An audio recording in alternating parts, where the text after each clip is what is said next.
for players like me and maybe others that really wanted to dig into a Dragon Ball game that gives you that Dragon Ball feel, I would say we're fairly satisfied. But it could be different for another person, especially if they're looking at the game in a more competitive fashion. And if they don't feel that the game suits their needs, it just is what it is.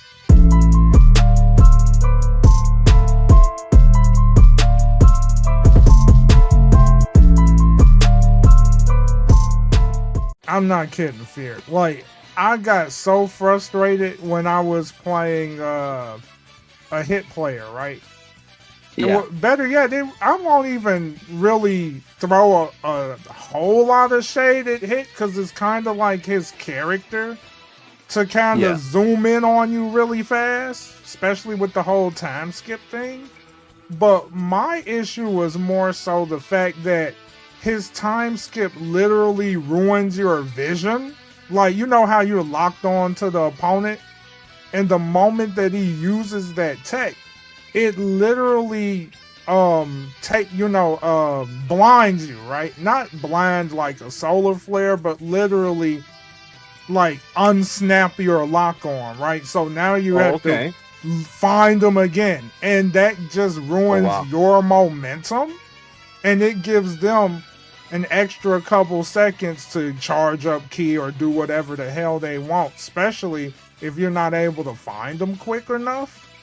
I think you brought up a really great point there, that specific mechanic and other mechanics like it, like I think Solar Flare that blinds you and you can it's all like a white screen with like little pencil drawings and stuff. Right. And then the unlock on as well, like both of those mechanics, I'll be honest with you, they're a little annoying, right? Like, I feel like you're playing a little bit more like hide and seek than anything else, and you're not really playing the fighting game anymore. It is like very authentic, very accurate to the anime, and they didn't necessarily like do a bad job of it, but it goes back to that point that you made, how it really disrupts the momentum of the game and it creates more randomness. Yep. Therefore, basically making the game less competitive online and more of a party game. I hate to say it, but it kind of is like that, right? So, I mean, what are your thoughts on that? And then what are your thoughts on kind of like key blasts in the game, and are they competitive or not? Let's go ahead and talk about the whole idea, answer the question about, all right, Sparking Zero being a party game and how some people mention that Smash Bros is a party game, but look how that game became competitive all of a sudden. When I look at to me, it's kind of like ridiculous for them to compare apples to oranges, because Smash Bros. And Sparking Zero are like two completely different genres. When you look at Smash Bros., it's like, I guess it has the sense of kind of an arena type fighter, but it's definitely not on a 360 plane. It's still more of a it's like a 3D-ish kind of party game, right? And it resembles more of your traditional fighting game because of the fact, yes, it has gimmicks. Yes, some characters are stronger than others. Yes, there is a bit of, I guess if you want to say cheese, but it's not that much cheese in Smash Bros., especially since you have the option to turn off a lot of things, because in Smash Bros. Ultimate, right? If you was to play online and you do a player battle and you're the host, you can actually control how much of the cheese is allowed in the game. But when it comes to Sparking Zero, you have very little control on what can be done, what can't be done. And then when you look at Sparking Zero, like you said previously, there's so many ways to win a match. It goes beyond the concept of, they're using the strongest character. you will not only have to factor in how strong the character is, but what kind of skills do they bring to the table too. With Smash, it's a totally different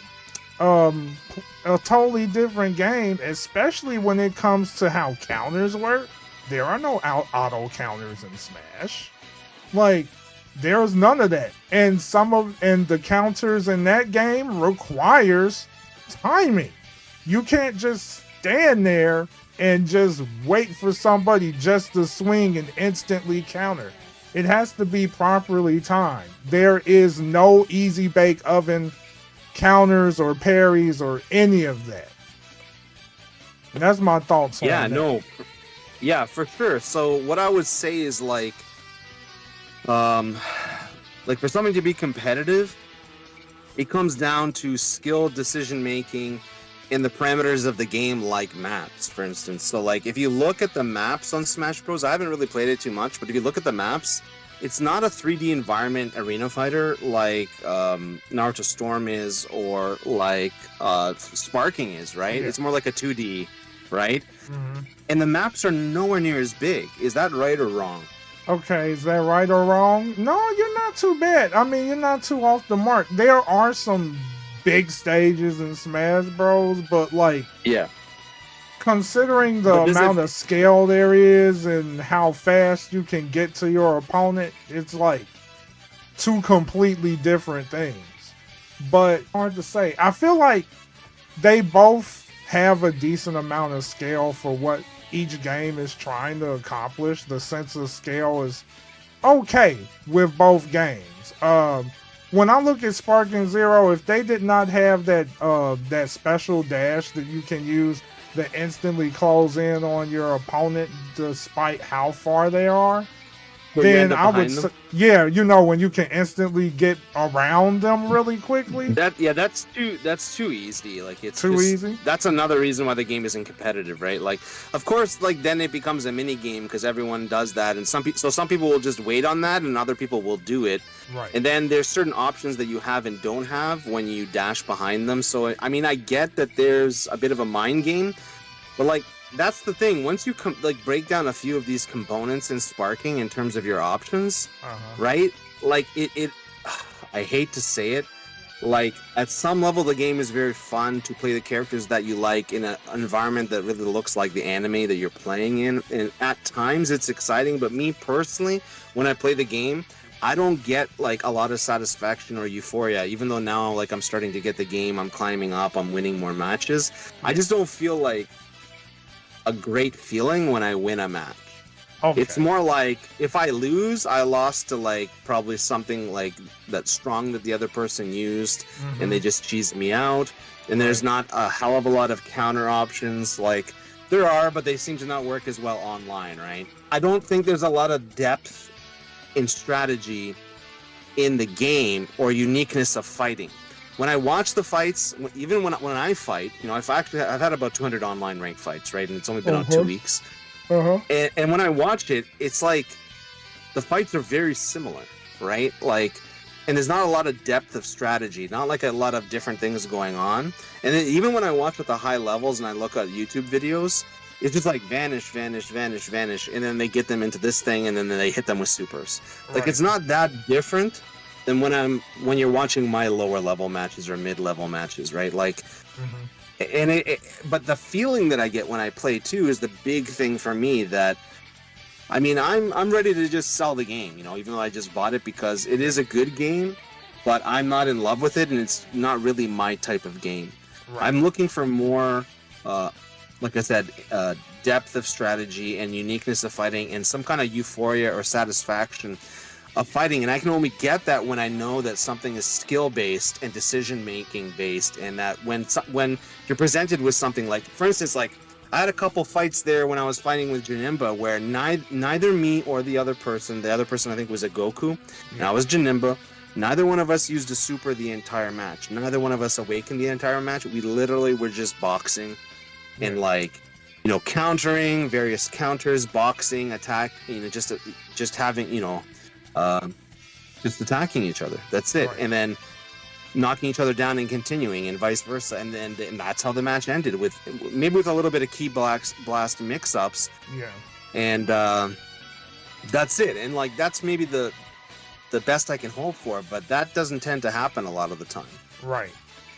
And you know what? I'm not even gonna sit here and get on you about it because that's your feeling. To those of you watching this video, the reality is everyone has their own expectations for a particular game. For players like me and maybe others that really wanted to dig into a Dragon Ball game that gives you that Dragon Ball feel, I would say we're fairly satisfied. But it could be different for another person, especially if they're looking at the game in a more competitive fashion. And if they don't feel that the game suits their needs, it just is what it is. Like, one thing I will say, I got what I wanted. I'm satisfied with the game. That doesn't mean that I'm satisfied with how the community is treating this game and always so desperate to get the W, just using a bunch of cheese instead of just having fun with the game and trying out all the characters and, you know, just having some dope matches. I'm like, dude, I would tell everyone this, and I was so upset that I didn't record this fight because it was freaking fun as hell. All right, there's no secret out there that I've been using Android 19, but I was using that shit to cheese the other cheese. And it was like, I ran into this Dr. Zero, right? And yeah, we were going at it. He definitely gave me a taste of my own medicine. I wasn't even mad at it though, because I mean, it is what it is, and the character technically isn't strong, but it's like, if you know what to look for, it can be an interesting experience because of the fact, even though like Dr. Zero, Android 19 has this broken tech, everyone has to realize with those characters, you have to box to get in there. You cannot charge your ki. You build your ki by being aggressive. So it was like, me and that person was going in. I wasn't sitting there wasting my time trying to cheese the dude out. I was just straight boxing the dude. And it was a hell of a good match because he beat me with my own dirty tricks. I was like, okay, I really got to try to lock in and pay more attention to the grabs. I did. We were throwing hands, and it was a good time. And even if I lost, it was still fun. I was able to pull out the victory, but regardless of the outcome, I enjoyed the battle.